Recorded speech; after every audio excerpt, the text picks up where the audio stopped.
Hello friends, my name is Satyam Gupta. आज फिर मैं आपके सामने आया हूं एक नया टॉपिक लेकर के। अगर मैं टेक्निकल टॉपिक की बात करता हूं तो आज हम कोरोजन टेस्टिंग को कवर करेंगे और प्रिंसिपल्स में आज हम बहुत ही यूनिक प्रिंसिपल लेके आए हैं। तो हम स्टार्ट करते हैं अपने प्रिंसिपल्स से। सो दोस्तों, ये जो स्लाइड में आपको प्रिंसिपल दिख रहा है, ये वो प्रिंसिपल्स हैं जो आपके किसी भी टाइप के ऑर्गेनाइजेशन में आपको सक्सेस दिलाने के लिए बहुत ही यूजफुल हैं। आपकी लाइफ में सक्सेस दिलाने के लिए, ऑर्गेनाइजेशन में सक्सेस दिलाने के लिए, ऑर्गेनाइजेशन को सक्सेस करने के लिए इन प्रिंसिपल्स का बहुत ही उपयोग है। और इसके अलावा हमने स्टार्ट किया था उन प्रिंसिपल्स के अलावा टाइम मैनेजमेंट प्रिंसिपल।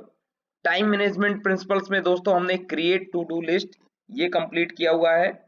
हमने set a time limit to each task ये कवर किया हुआ है। टेक रेगुलर ब्रेक ये मैंने लास्ट क्लास में कवर किया था। और आज का जो टॉपिक है वो है मीटिंग, मैनेजिंग मीटिंग बेटर। दोस्तों, कई बार हमने ऐसा सुना है लोगों को कहते हुए कि मीटिंग बहुत ज्यादा होता है कंपनी में, वो पसंद नहीं करते हैं। लेकिन दोस्तों, मैं आपको बताऊंगा कि I am a meeting guy. I love meeting. और मीटिंग से बहुत ही अच्छे आउटकम निकाले जा सकते हैं। मैं मीटिंग लवर पर्सन हूँ। लेकिन मीटिंग को इफेक्टिव बनाने के लिए, इंटरेस्टिंग बनाने के लिए कुछ पॉइंट्स हैं जो आपको टेक केयर करने होंगे।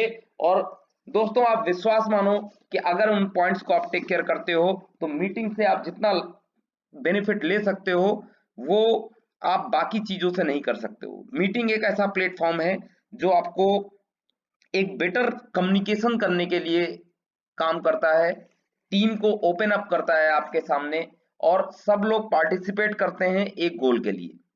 तो दोस्तों, हम बात करते हैं कि मीटिंग को कैसे बेटर बनाया जा सकता है। तो दोस्तों, सबसे पहले तो मैं ये बोलना चाहूंगा कि मीटिंग शॉर्ट होनी चाहिए, बहुत लंबी मीटिंग नहीं होनी चाहिए। मीटिंग का मतलब ये नहीं होता है कि आपको अपना आइडिया सेल करना है। मीटिंग का मतलब ये होता है कि आपको दूसरों के व्यू भी लेने हैं, अपना व्यू भी देना है, और उससे एक आउटकम निकलना है जिससे सबको ये फील हो कि वो एक गोल के लिए काम कर रहे हैं, एक ऑर्गेनाइजेशन के लिए काम कर रहे हैं। मीटिंग में कभी भी ऐसा नहीं होना चाहिए कि आप अपने ही पॉइंट को रखते जा रहे हो, दूसरे के पॉइंट को नहीं सुन रहे हो। और दोस्तों, एक चीज और मैं बोलूंगा, मीटिंग में जो सबसे इंपॉर्टेंट है कि आपका एनर्जी लेवल मीटिंग मीटिंग में बना होना चाहिए। कोई भी ऐसा फील ना करे कि मीटिंग बोरिंग हो रही है। लोगों को खुशी होनी चाहिए मीटिंग आने के लिए। आप जब मीटिंग करो तो लोगों को ऐसा लगे कि यार, this meeting will be you know give the useful result for the organisation also, for other thing also. तो दोस्तों, मीटिंग को सक्सेसफुल बनाने के लिए मैंने 10 पैरामीटर आइडेंटिफाई किए हैं। सबसे पहला मीटर है send agenda in advance with clarity of subject. तो मीटिंग स्टार्ट होने के पहले आपको क्लियरली जो भी लोग मीटिंग में आने वाले हैं, आप जिनको बुलाने वाले हो, उनको वो एजेंडा शेयर करिए। और वो एजेंडा इतना क्लियर होना चाहिए कि उनको पता होना चाहिए कि मीटिंग में क्या डिस्कशन होना है। अगर उनको पता है तो वो मीटिंग में तैयार होके आएंगे, अपने पॉइंट्स को लेकर के आएंगे, और मीटिंग का एक आउटकम निकल पाएगा। दोस्तों, दूसरा पॉइंट है stop inviting sell your meeting.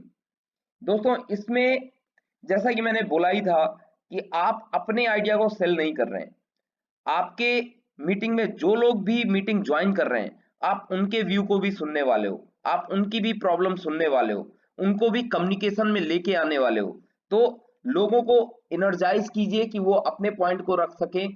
आप अपने सोल्यूशन मत दीजिए, आप लोगों के भी व्यू लीजिए और उसके बाद एक ऑप्टिमम सोल्यूशन लीजिए। इसके बाद दोस्तों, दूसरा पॉइंट है बी ऑन टाइम। कई बार ऐसा पाया गया दोस्तों कि बहुत सारे लोग मीटिंग में आते हैं बट वो 2 मिनट 5 मिनट लेट होते हैं। तो मेरा ऐसा कहना है कि अगर एक मीटिंग में 10 लोग आते हैं और कोई भी बंदा अगर 5 मिनट लेट होता है, तो इसका मतलब कि 9 लोगों के 5-5 मिनट खर्च हुए। दोस्तों, इसमें मैं अपना भी एग्जाम्पल दूंगा। मुझे याद है कि बहुत साल पहले, 8 7 8 साल पहले लगभग, कोई मीटिंग होती थी, मेरा एक हैबिट होता था कि मैं कुछ लेट पहुंचता था, 2 मिनट 3 मिनट 4 मिनट। बट दोस्तों, उसके लिए मैंने अपने बॉसेस से उसके बारे में सीखा है कि अगर आप मीटिंग में टाइम से आते हो तो इसका मतलब है एक प्रोफेशनलिज्म झलकती है। इसके लिए आप जापानीज का एग्जाम्पल ले सकते हो। जापानीज हमेशा अपनी मीटिंग में बिफोर टाइम पहुंचते हैं, तो हमेशा आप इंकरेज कीजिए अपनी टीम को कि मीटिंग में बिफोर टाइम आए, जिससे लोगों का टाइम उसकी वजह से ना खराब हो। तीसरा पॉइंट है दोस्तों, ब्रेक द आइस।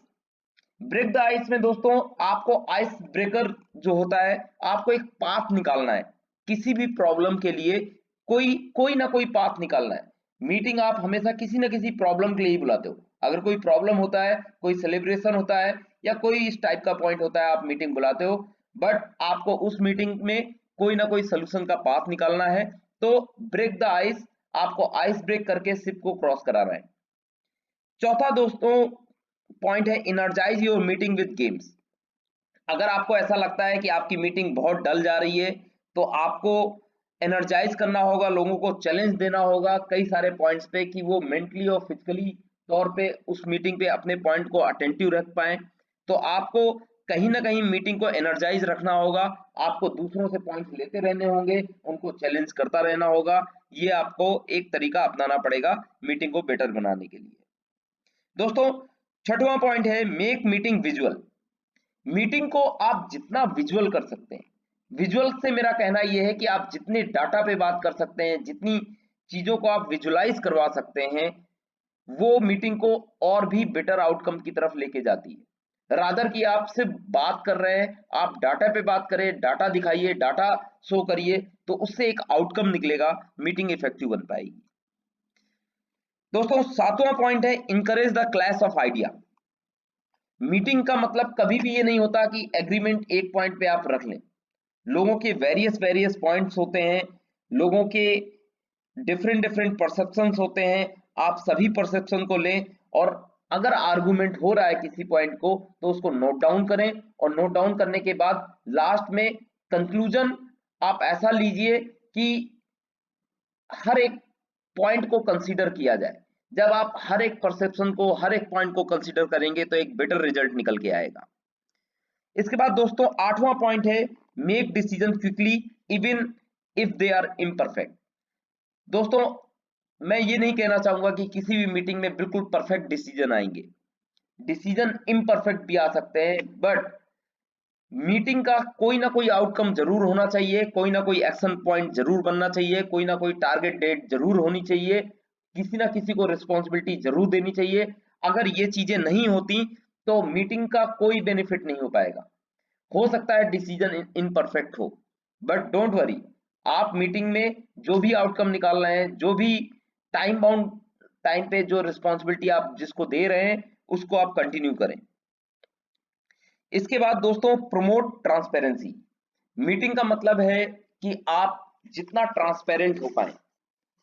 दोस्तों अगर आपको याद होगा, मैंने लीड विद ह्यूमिलिटी में भी ये पॉइंट बोला था कि जो जो सच है, जो सच्चाई है, उसको आपको सामने रखना होगा। तभी आप बेटर सोल्यूशन पा पाएंगे, दूसरों के द्वारा भी और अपने सुपीरियर के द्वारा भी। तो आपको सामने बिल्कुल ट्रांसपेरेंट होना पड़ेगा, तभी आप सोल्यूशन को निकल पाएंगे। दोस्तों कई बार मैं एग्जांपल देता हूं कि अगर मुझे सर दर्द है और मैं डॉक्टर के यहाँ जाता हूं, मैं कहता हूं मुझे प्रॉब्लम है, मैं उसको ये नहीं बताता कि मुझे सर दर्द है, तो डॉक्टर क्या दवा देगा? डॉक्टर हो सकता है पेट दर्द की दवा दे, डॉक्टर हो सकता है बुखार की दवा दे, बट वो उस प्रॉब्लम की दवा नहीं देगा। एक्चुअली जो मुझे प्रॉब्लम है, मुझे सर दर्द की प्रॉब्लम है, तो मुझे बताना पड़ेगा डॉक्टर को कि मुझे सर दर्द है। और मीटिंग में आपको ऐसे ही रहना पड़ेगा, आपको रियल इशू पे एड्रेस करना पड़ेगा कि क्या प्रॉब्लम है, तभी सभी लोग उस डायरेक्शन पे आएंगे। और ये ऑर्गेनाइजेशंस में कई बार ऐसा पाया गया है कि लोग अपने पॉइंट्स को क्लियर नहीं रखते हैं, जिसकी वजह से ऑर्गेनाइजेशन भ्रमित होती रहती है, वो एक डिसीजन पॉइंट पे नहीं आ पाते क्योंकि वो गलत डायरेक्शन पे चलते रहते हैं। लास्ट पॉइंट है दोस्तों, सीक टू इंप्रूव। आपको देखना पड़ेगा कि किस तरीके से इंप्रूव हो सकते हैं अपने आप। आपको इंप्रूव होने के लिए दूसरों के सजेशन को सुनना होगा, दूसरों के पॉइंट को लेना पड़ेगा। जब आप उसको लेंगे तभी एक ऑप्टिमम सॉल्यूशन बन पाएगा। तो दोस्तों ये मैनेजिंग बेटर मीटिंग का जो मैंने आपको गाइडलाइन दिया है, मुझे उम्मीद है कि आप इसको फॉलो करेंगे, और फॉलो करने के बाद जो आउटकम आपको मिलेगा, आप मुझसे शेयर कर सकते हैं मैसेज के थ्रू, या आप मुझे लाइक कर सकते हैं मेरे वीडियो पे। तो दोस्तों अब मैं स्टार्ट करूंगा कोरोजन। कोरोजन दोस्तों एक बहुत बड़ी प्रॉब्लम है ऑर्गेनाइजेशंस की, सर्विस इंडस्ट्रीज की, कि जो भी कंपोनेंट लगे होते हैं उसमें कोरोजन होता है, वो डैमेज हो जाता है, उसको रिप्लेसमेंट करना पड़ता है। एक ह्यूज कॉस्ट इन्वॉल्व है दोस्तों कोरोजन से रिलेटेड में। तो आज के चैप्टर में मैं आपको ये बताऊंगा कि कोरोजन के क्या क्या डैमेज है मेटल में और इसको कैसे रोका जा सकता है। तो दोस्तों कोरोजन का नाम आते ही आप इस फिगर में भी देख सकते हैं, कोरोजन बेसिकली क्या है। कोई भी मटेरियल इन्वायरमेंट कंडीशन में आने के बाद वो इन्वायरमेंट के एटमॉस्फेयर के कंडीशन से रिएक्ट करती है, रिएक्ट करने के बाद मटेरियल को वो खा जाता है। मटेरियल को खा जाने का मतलब ये है कि मटेरियल डीजनरेशन होना शुरू हो जाता है, मटेरियल गलना शुरू हो जाता है और लास्ट में मटेरियल खराब हो जाता है। तो दोस्तों ये कुछ एग्जाम्पल अगर मैं आपको बताता हूँ कि कई बार आपने देखा होगा कि ऑटोमोबाइल कंपोनेंट में रस्टिंग होती है, बिल्डिंग ब्रिज में रस्टिंग होती है, सिल्वरवेयर फॉगिंग होता है और बहुत सारे ऐसे प्रॉब्लम्स होते हैं, जैसे आपके कंपोनेंट्स हैं, वॉल्व है, वो रस्टेड हो जाते हैं पेट्रोलियम कंपोनेंट्स की वजह से। तो दोस्तों ये कोरोजन एक बहुत बड़ा प्रॉब्लम है। अगर मैं यूनिवर्सिटी ऑफ कोरोजन की बात करता हूं तो कोरोजन कोई एक मेटल में नहीं होता। कोरोजन मेटल में भी हो सकता है, नॉन मेटल में भी हो सकता है, जैसे प्लास्टिक है, रबड़ है, सिरेमिक है, और भी कई कंपोनेंट्स में हो सकता है जो इन्वायरमेंट के कंडीशन में आते हैं, इन्वायरमेंट के कांटेक्ट में आते हैं, उसमें भी हो सकता है। ह्यूमन बॉडी में भी हो सकता है, ह्यूमन बॉडी में भी जैसे आपके रैसेस होते हैं। इसके अलावा और भी कई तरीके की प्रॉब्लम होती है, जैसे कैंसर, कार्डियो वस्कुलर, इस टाइप की डिसीजेज हैं जो आपको प्रॉब्लम क्रिएट कर सकती हैं। दोस्तों अब मैं बात करूंगा कि कोरोजन से होने वाले डैमेज के बारे में। तो कोरोजन में कई तरीके का डैमेज हो सकता है दोस्तों। जो अपीयरेंस होता है कंपोनेंट का वो खराब होता है, वो अच्छा नहीं दिखता। दूसरा, जो कंपोनेंट है उसमें मटेरियल का लॉस हो जाता है। उसके बाद दोस्तों मेंटेनेंस कॉस्ट ये ऐड हो जाती है। इसके अलावा दोस्तों जो मेटलर्जी है, मेटलर्जी अगर हमने गलत मेटलर्जी सेलेक्ट की है तो उसके अंदर से अगर फ्लो होने वाला मिनरल है, पावर है, वाटर है, जो भी है वो भी अफेक्टेड हो सकता है, वो भी इन्फेक्टेड हो सकता है ड्यू टू कोरोजन। उसके अलावा जो रिलायबिलिटी है, सेफ्टी है, वो प्रॉब्लमेटिक हो जाती है, प्लांट शट डाउन हो जाता है, कंटेमिनेशन हो जाता है प्रोडक्ट में। ये बहुत सारे डैमेज हैं जो कोरोजन की वजह से होते हैं। दोस्तों एक सर्वे के हिसाब से कोरोजन से होने वाला जो एनुअल लॉस है वो लगभग 3 से 5% जीएनपी के बराबर होता है। ये अप्रोक्सीमेटली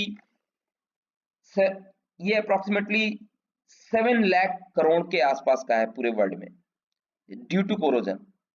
कोरोजन का जो लॉस है दोस्तों वो दो तरीके से होता है, डायरेक्ट लॉस होता है और एक इनडायरेक्ट लॉस होता है।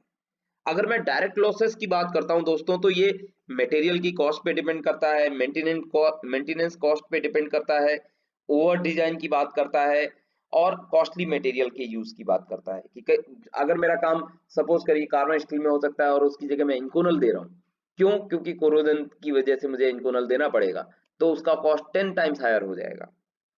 इसके अलावा दोस्तों इनडायरेक्ट लॉसेस भी होते हैं, जैसे प्लांट का शटडाउन होना। अगर कोई कंपोनेंट ब्रेक हो गया ड्यू टू कोरोजन तो प्लांट शटडाउन हो जाता है, लॉस ऑफ प्रोडक्टिविटी हो जाती है, कंटेमिनेशन, प्रोडक्ट में कंटेमिनेशन हो जाता है और लीकेज वगैरह, कई सारे एक्सीडेंट्स वगैरह, ये सब इनडायरेक्ट लॉसेस हैं ड्यू टू कोरोजन। दोस्तों अब मैं बात करूंगा कि ये कोरोजन मेटल में क्यों लगता है। तो दोस्तों कोरोजन जो लगता है मेटल में, बेसिकली ये इलेक्ट्रोकेमिकल रिएक्शन है। इस वर्ल्ड में जितने भी मटेरियल पाए जाते हैं उसमें मेजॉरिटी मटेरियल वो होते हैं जो नोबल मटेरियल नहीं होते हैं, उसके अंदर कोई ना कोई इलेक्ट्रॉन चार्ज होता है और वो जो चार्ज होता है वो एटमॉस्फेयर से कांटेक्ट करके due to electrochemical process वहां पर रिएक्शन करता है, ऑक्सीडेशन करता है और ऑक्सीडेशन की वजह से वहां पर कोरोजन फॉर्म करता है। सिर्फ दोस्तों कुछ ही मटेरियल जो नोबल मटेरियल है उसमें फ्री एनर्जी नहीं होती है, उसमें फ्री इलेक्ट्रॉन नहीं होते हैं, तो वो कोरोड नहीं होते हैं। दोस्तों मैं बात करूंगा इलेक्ट्रोकेमिकल नेचर की। तो जितने भी मेटेलिक कोरोजन और इलेक्ट्रोकेमिकल रिएक्शंस हैं वो मटेरियल को कन्वर्ट करती हैं कंपाउंड में जो इलेक्ट्रॉन के थ्रू ट्रांसफर होती हैं। मतलब अगर हमारे मटेरियल में फ्री इलेक्ट्रॉन्स है तो वो एटमॉस्फेयर में एक रिएक्शन करेगा, इलेक्ट्रोकेमिकल रिएक्शन करेगा, वो इलेक्ट्रॉन कांटेक्ट में आएगा एटमॉस्फेयर के, और वहां पर due to anodic reaction, anodic और कैथोडिक रिएक्शन की वजह से उसमें कोरोजन को क्रिएट करेगा। दोस्तों ये जो हमने बात की आपको एनोडिक और कैथोडिक रिएक्शन की, ये साथ में ही मेटल पे चलते रहते हैं, डिफरेंट डिफरेंट पार्ट पे चलते रहते हैं, और ये जो रिएक्शन है इलेक्ट्रोकेमिकल उसकी वजह से पोटेंशियल कोरोजन को क्रिएट करते हैं। दोस्तों बात करूंगा मैं पैसिवेशन की, तो ऐसे बहुत सारे एलिमेंट हैं जैसे क्रोमियम है, टाइटेनियम है, एल्युमिनियम है, निकिल है, फेराइट है, ये कोरोजन के रेट को स्लो कर देते हैं और कम कर देते हैं। अगर इन एलिमेंट को हम मेटल्स में यूज करते हैं एलॉय के फॉर्म पे, तो ये एक थिन ऑक्साइड फिल्म लेयर बना देते हैं ग्रेन बाउंड्री पे, जिसकी वजह से कोरोजन का जो रेट है वो कम हो जाता है। और ये जो पैसिवेशन है दोस्तों, ये पैसिवेशन कोरोजन रेजिस्टेंस की तरह काम करता है। जैसे अगर मैं आपको एक एग्जांपल देता हूं कि कार्बन स्टील मटेरियल में कार्बन और मैग्नीज, इन दोनों का काफी सारा एलिमेंट होता है, उसके बाद सब कुछ फेरेटिक होता है। बट आप स्टेनलेस स्टील की बात करेंगे तो उसमें क्रोम 17 से 19% के बीच में होता है, और क्रोमियम एक लेयर फॉर्म करता है क्रोमियम कार्बाइड की, जो जो कोरोजन को लगने नहीं देता। इस वजह से एसएस में आप देखते हैं कि कोरोजन नहीं होता है, जबकि कार्बन स्टील में कोरोजन होता है। तो क्रोमियम क्या करता है, क्रोमियम उसको कोरोजन रेजिस्टेंस की तरह काम करता है। तो जो मैंने आपको बताया है यहाँ पर कि आप पैसिवेशन में कई सारे एलिमेंट का यूज कर सकते हैं कोरोजन को रोकने के लिए, जैसे chromium, titanium, aluminium, nickel and ferrite है। दोस्तों अब मैं बात करूंगा कोरोजन के फॉर्म्स की। तो कोरोजन के फॉर्म्स को हमने दो तरीके से आइडेंटिफाई किया है दोस्तों। एक है वेट कोरोजन जो रूम टेम्परेचर पे हो सकता है, दूसरा है दोस्तों ड्राई कोरोजन जो हाई टेम्परेचर कोरोजन होता है। दोस्तों अब मैं बात करूंगा वेट एंड ड्राई कोरोजन की। तो जो वेट एंड एक्वस कोरोजन है वो जनरली कंपोनेंट में रूम टेम्परेचर पे पाया जाता है और इसमें वाटर का प्रेजेंस होता है। मैं बात करूंगा अगर दोस्तों ड्राई और गैसियस कोरोजन की, तो ये हाई टेम्परेचर पे पाया जाता है। और दोस्तों अब मैं वेट और ड्राई कोरोजन के बीच का जो डिफरेंस है वो आपको दिखाना चाहूंगा। जो ड्राई कोरोजन है वो मॉइस्चर की अब्सेंस में होता है। वेट कोरोजन में जो प्रेजेंस होता है वो कंडक्टिंग मीडियम का प्रेजेंस होता है, मॉइस्चर का प्रेजेंस होता है। ड्राई कोरोजन में इसमें डायरेक्ट अटैक होता है केमिकल का सरफेस के ऊपर से। दूसरा वेट कोरोजन में दोस्तों इलेक्ट्रोकेमिकल प्रोसेस काम करता है, ये प्रोसेस की वजह से वेट कोरोजन होता है। ड्राई कोरोजन दोस्तों स्लो प्रोसेस है, वेट कोरोजन रैपिड प्रोसेस है। ड्राई कोरोजन, कोरोजन प्रोडक्ट जो है वो साइट पे लग सकता है, साइट पे फॉर्म हो सकता है, जबकि जो नॉर्मल वेट कोरोजन है वो कहीं भी लग सकता है। ये क्योंकि इलेक्ट्रो केमिकल प्रोसेस पे बेस्ड होता है तो ये कहीं भी लग सकता है। ड्राई कोरोजन में दोस्तों ये यूनिफॉर्मिटी के साथ लगता है कंपोनेंट के ऊपर में, जबकि जो वेट कोरोजन है दोस्तों वो जो एरिया ज्यादा एक्सपोज होता है वहां पर ज्यादा लगता है, जो कम एक्सपोज होता है वहां पर कम लगता है। दोस्तों अब मैं बात करूंगा कुछ वेट और एक्वस कोरोजन की। ये आपको अपीयरेंस वाइज भी आपको दिखेंगे।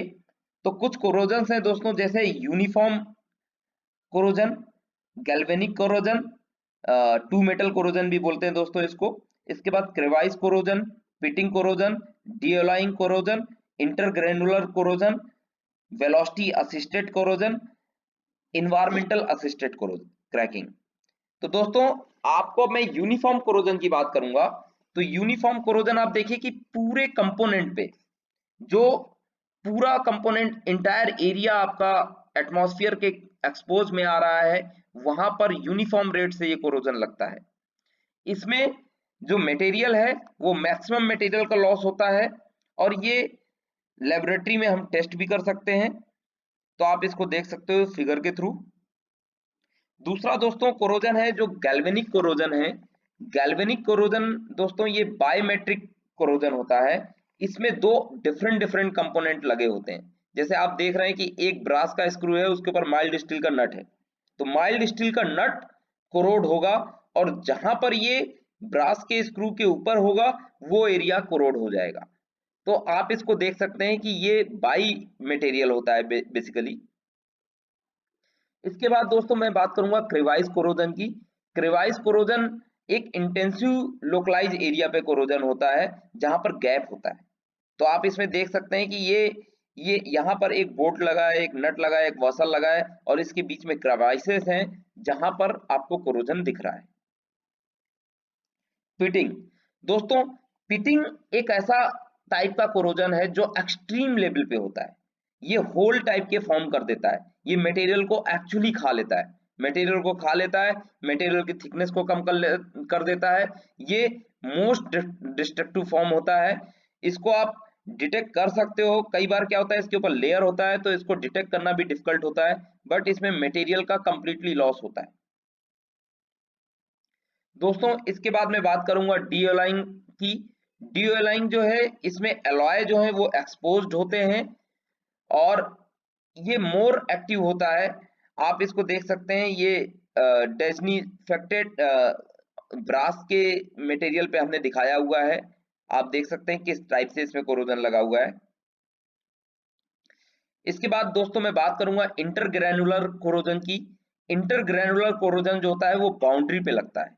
किसी भी मटेरियल पे ग्रेन्स होते हैं, ग्रेन्स एक ग्रेन दूसरे ग्रेन से अटैच्ड होता है, लेकिन एक ग्रेन से दूसरे ग्रेन के बीच का जो बाउंड्री होता है वहां पर ये कोरोजन लगता है, जो कि मटेरियल को डिके करने के लिए सफिशिएंट है।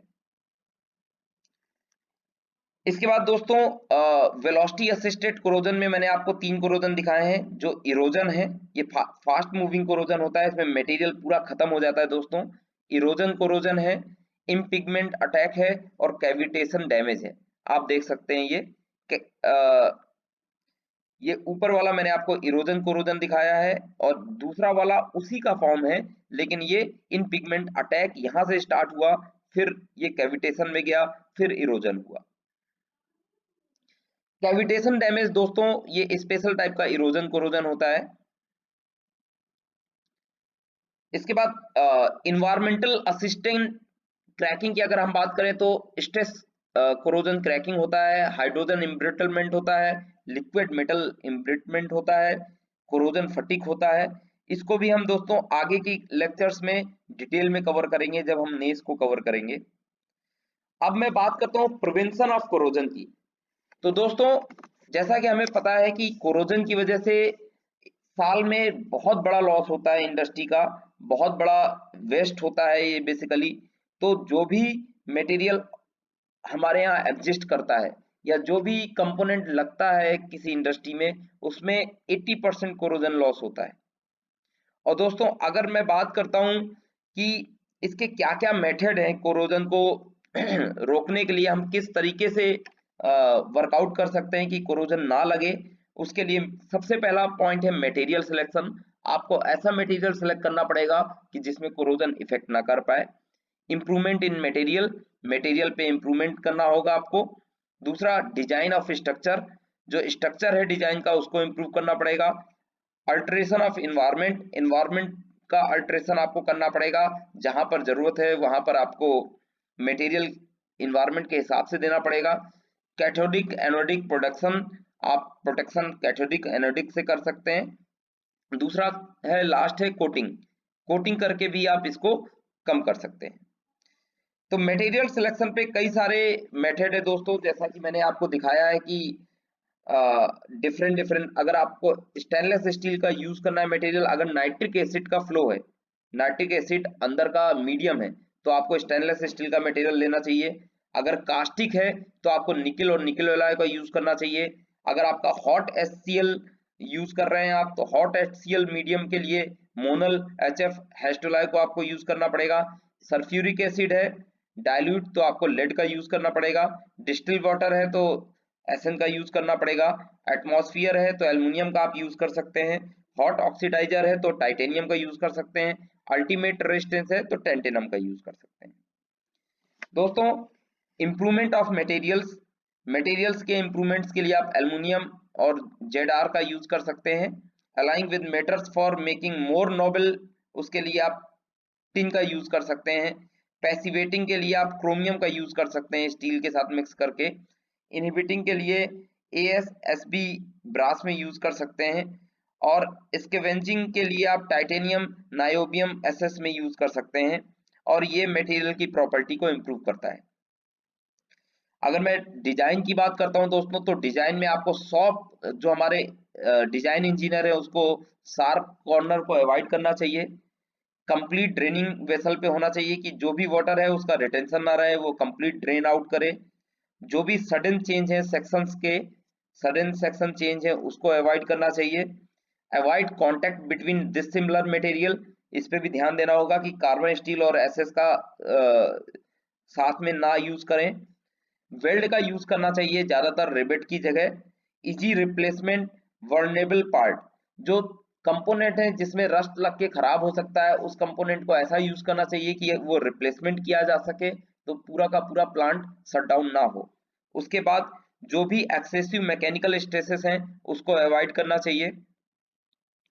अगर इन्वायरमेंट अल्टरेशन की बात करते हैं दोस्तों, तो लोअर टेम्परेचर एंड वेलोसिटी। दूसरा, रिमूव ऑक्सीजन एंड ऑक्सीडाइजर, उसका यूज कर सकते हैं।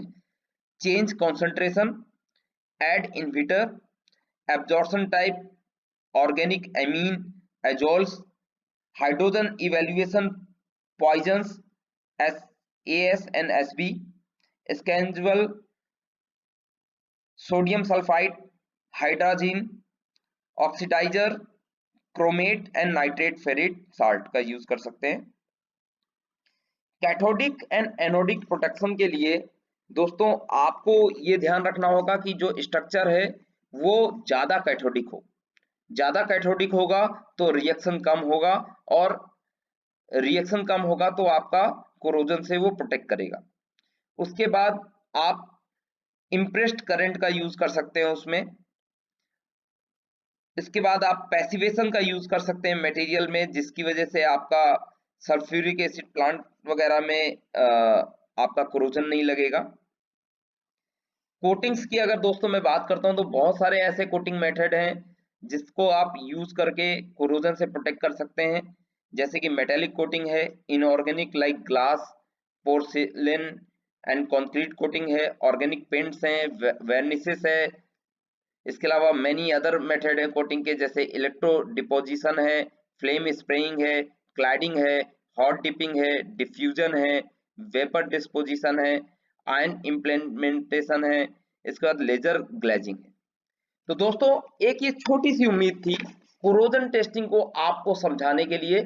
इसके बाद के लेक्चर्स में हम कोरोजन टेस्टिंग को लेबोरेटरी में कैसे चेक कर सकते हैं, जैसे ASTM A262 प्रैक्टिस ABCDE, इन सब के बारे में मैं कवर करूंगा। इसके बाद कोरोजन टेस्टिंग के लिए आपको मैं G48 G28 मेथड को कवर करूंगा, जो इंडस्ट्री में बहुत ही इंपॉर्टेंट है। और ये एक ऐसा सब्जेक्ट है जो लोगों को थोड़ा सा इसमें इंटेंस लगता है, तो मैं आपको हेल्प करूंगा, कोशिश करूंगा कि मैं आपको बेटर समझा पाऊं। सो दोस्तों आज मैं यही इजाजत लूंगा। Thank you so much for listening me. Thanks a lot.